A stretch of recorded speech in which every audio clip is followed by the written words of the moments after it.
Job John हबमध्ये तुम्हा सर्वांचं खूप खूप स्वागत आहे. आज आपण एका जबरदस्त संधीबद्दल बोलणार आहोत. भारत संचार निगम लिमिटेड म्हणजेच आपल्या सगळ्यांची लाडकी BSNL एका मोठ्या भरतीसोबत आली आहे. ही संधी तुमच्या करिअरला एक नवीन आणि स्थिर दिशा देऊ शकते. चला तर मग याबद्दल सगळं काही जाणून घेऊया. हो, तुम्ही बरोबर ऐकलत. तब्बल 120 जागा.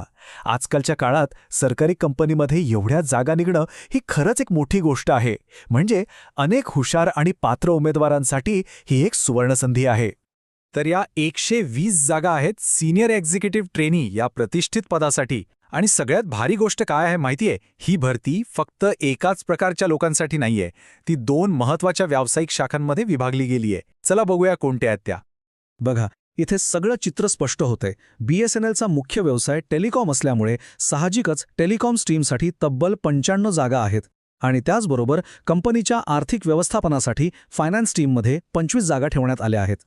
ओके, जागा तर कळल्या, पण आता सगळ्यात महत्त्वाचा प्रश्न येतो की या पदांसाठी अर्ज करू कोण शकतं. चला पात्रतेचे निकष नीट समजून घेऊया, कारण दोन्ही स्ट्रीम्ससाठी ते थोडे वेगवेगळे आहेत. जर तुम्ही इंजिनियर असाल तर नीट लक्ष द्या. टेलिकॉम स्ट्रीमसाठी तुमच्याकडे BE किंवा BTech पदवी असणं आवश्यक आहे. पण कोणत्याही फील्डमधली नाही, तर इथे दिलेल्या फील्डपैकी जसं की इलेक्ट्रॉनिक्स, कम्प्युटर सायन्स, IT यापैकी एक हवी. आणि हो, तुम्हाला कमीत कमी 60% गुण मिळालेले असावेत. ठीक आहे, हे तर झाला इंजिनियर्ससाठी. पण ज्यांना अकाउंट्स आणि फायनान्समध्ये करिअर करायचं आहे त्यांच्यासाठी काय? चला पाहूया. इथे पात्रता खूपच स्पष्ट आणि कडक आहे. फायनान्स स्ट्रीमसाठी तुमची साधी BCom किंवा MCom पदवी चालणार नाही. तुम्हाला एक व्यावसायिक पात्रता मिळवलेली असावी लागते. म्हणजे तुम्ही एकतर चार्टर्ड अकाउंटंट म्हणजेच CA किंवा कॉस्ट अँड मॅनेजमेंट अकाउंटंट म्हणजे CMA असणं बंधनकारक आहे. आता वयाबद्दल बोलूया. सर्वसाधारण प्रवर्गातील उमेदवारांसाठी वयोमर्यादा 21 ते 30 वर्षे आहे आणि सरकारी नियमानुसार SC/ST उमेदवारांना 5 वर्षांची तर OBC उमेदवारांना 3 वर्षांची सवलत मिळेल. चला, समजा तुम्ही शैक्षणिक पात्रता आणि वयोमर्यादा या दोन्हीमध्ये बसता. मग पुढची पायरी काय? अर्थातच अर्ज करण्याची प्रक्रिया. चला, ती कशी आहे ते सोप्या भाषेत समजून घेऊ. अर्ज करण्याची पद्धत अतिशय सोपी, सरळ आणि पूर्णपणे ऑनलाईन आहे. तुम्हाला कुठेही जायची गरज नाही.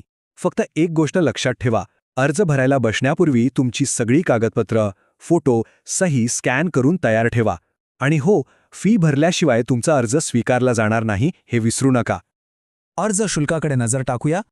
सामान्य OBC आणि EWS प्रवर्गातील उमेदवारांसाठी फी आहे 2500 रुपये. तर SC, ST आणि दिव्यांग उमेदवारांसाठी हे शुल्क 1250 रुपये ठेवण्यात आलं आहे. मित्रांनो, ही एक खूप महत्त्वाची गोष्ट आहे. ही नोकरी संपूर्ण भारतात कुठेही या तत्वावर आहे. याचा अर्थ तुमची निवड झाली तर तुम्हाला BSNLच्या गरजेनुसार देशाच्या कोणत्याही कोपऱ्यात पोस्टिंग मिळू शकते. त्यामुळे यासाठी तुमची मानसिक तयारी हवी.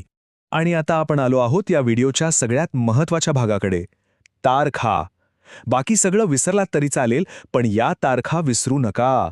लगेच तुमच्या कॅलेंडरमध्ये किंवा डायरीमध्ये नोंद करून ठेवा. इथे एक मोठी अपडेट आहे, त्यामुळे नीट लक्ष द्या. अर्ज करण्याची जी जुनी अंतिम तारीख होती ती आता बदलली आहे. अर्ज करण्याची नवी आणि अंतिम मुदत आहे 30 एप्रिल 2026 सकाळी 10 वाजेपर्यंत. त्यामुळे तुम्हाला अर्ज भरायला अजून वेळ मिळाला आहे. परीक्षेची नवीन तारीख अजून जाहीर झालेली नाही, ती लवकरच घोषित केली जाईल. तर ही होती BSNLच्या सिनियर एक्झिक्युटिव्ह ट्रेनी भरतीबद्दलची सगळी माहिती. नोकरीची सुरक्षितता, चांगला पगार आणि सरकारी सुविधा हे सगळं इथे आहे. पण प्रश्न हा आहे की आजच्या वेगवान जगात तुमच्या करिअरच्या वाढीसाठी ही संधी योग्य आहे का, याचा विचार तुम्हीच करायचा आहे. जॉब जॉन पाहिल्याबद्दल धन्यवाद. आमच्या चॅनलला सबस्क्राईब करायला विसरू नका. भेटूया पुढच्या वेळी.